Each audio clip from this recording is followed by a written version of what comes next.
Welcome to Reese Academy. I am Shalonda Reese, your English grammar teacher, and today we will be studying prepositions. Now, you've probably heard of a preposition, but we will get into a little bit more detail. A preposition is a connecting word that is used to show direction, time, location, place, spatial relationships, or to introduce an object. Now, two things to remember about a preposition. A preposition usually precedes, that means come before, a noun or a pronoun, and that a verb can never be the object of a preposition. Okay, so on the board there are several examples of prepositions. Of course, there are way more, but these are the few that I chose to use as examples.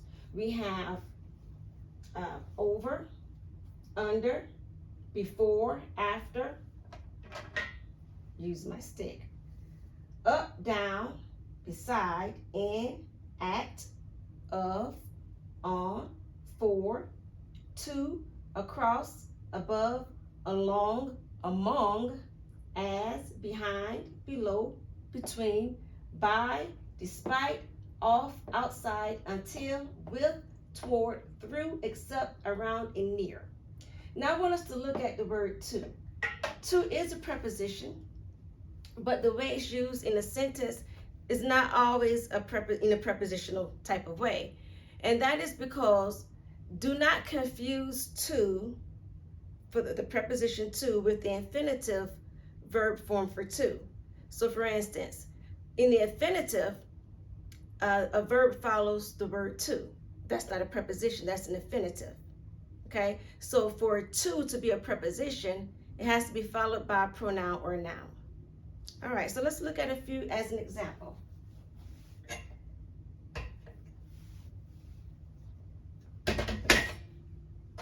All right, so in these sentences, we're going to underline the preposition, and you will see that what the preposition does is that it gives extra information about the sentence.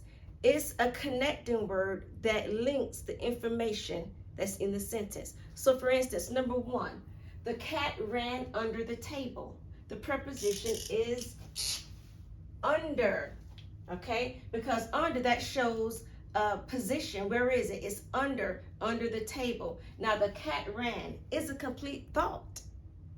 The cat ran is a complete thought. It has a subject and a verb.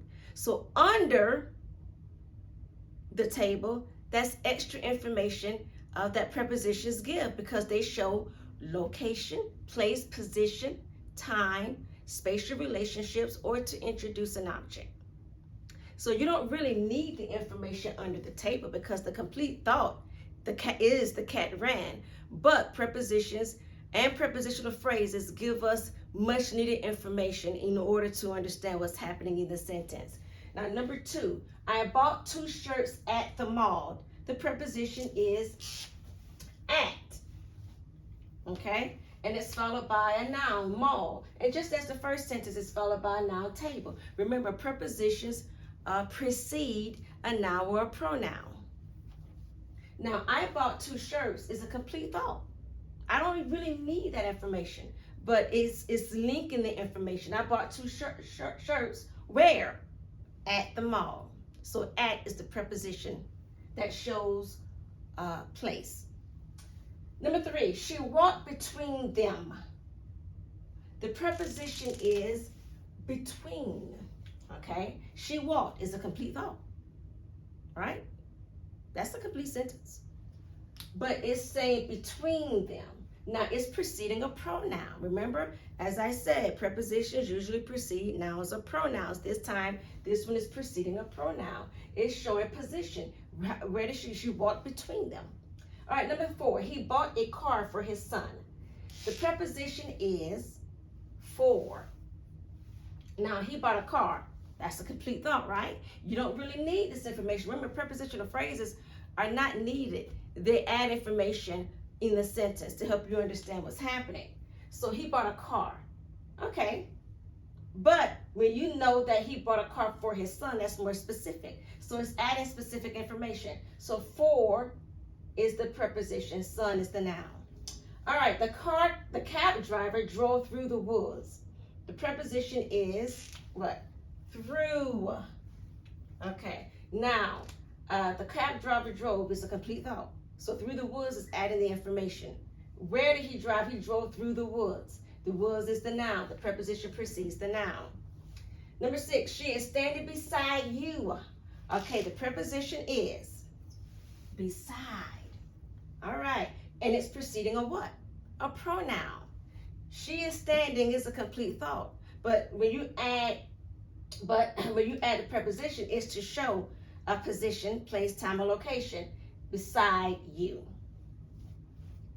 All right, remember, you can pause the video at any time that you need to in order to process this information. I'll be right here. Okay, let's look at the next one. They skated across the bridge. The preposition is across, because it's showing place. Where did they skate? Across the bridge. They skated.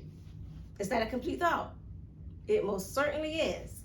So what the prepositions do, as I'm reminding you, is that they connect the information in the sentence. They're not needed for the sentence to be a complete thought. They're adding information and connecting information in the sentence for more detailed and specific understanding. All right, and the last one, continue to eat until you are finished.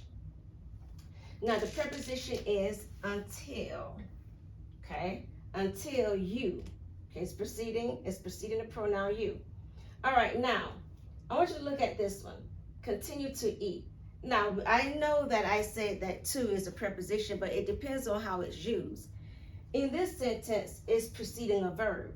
Remember, infinitive, the infinitive form is to plus a verb. So this here is the infinitive form. So to in this sentence would not be a preposition. Remember, prepositions are precede a what? A noun or a pronoun. They do not precede verbs. A verb can never be the object of a preposition. Never. Okay? All right. Now, when you look at the word preposition, I'm going to turn the board back over. Preposition. It has the, when you break it apart, it has the prefix pre and the root word position. Okay? And the reason why I want to bring that to your attention is because there's a such thing as a position. Okay? But you know, prepositions are more commonly taught and studied in K through 12, in the K through 12 curriculum. All right, a preposition, it has the prefix pre there. Okay, the root word position. Now remember, prepositions precede, that means come before a noun or a pronoun. And remember, the prefix pre means before. Okay, now the word position is there. And then what do prepositions do? Well, they show position, right? They show position. They show direction, time, location, place, spatial relationships, or to introduce an object. Okay, they show position. So preposition, when you put the words together, it gives the meaning that it's supposed to give. It's a word that precedes a noun or pronoun and that shows position. Okay? All right, now, when it comes to prepositions, the few examples that I have on the board, there are a lot more. So I encourage you to go online, look up as many prepositions as you can, write them down, and try to memorize as many as you can. And you would get into the habit, it will become almost second nature, that when you are reading sentences and when you're reading texts and passages, that even if you didn't study a prepositional word in depth, you would automatically be able to identify it as a preposition because of your understanding of the function of a preposition. A preposition does what? It shows position, direction, time, location, place, spatial relationships, or to introduce an object. Okay? They usually what? Precede a noun or a pronoun, and they can never be the object. No, I'm sorry. A verb can never be the object of a preposition. And that's because prepositions precede nouns or pronouns, which means that the object of a preposition is always a noun or a pronoun. We are done. Well, I hope this little lesson on prepositions clarified things for you, and I encourage you to study those prepositions so that you can easily identify them when you are reading passages. All right, I'll see you next time. Have a great day.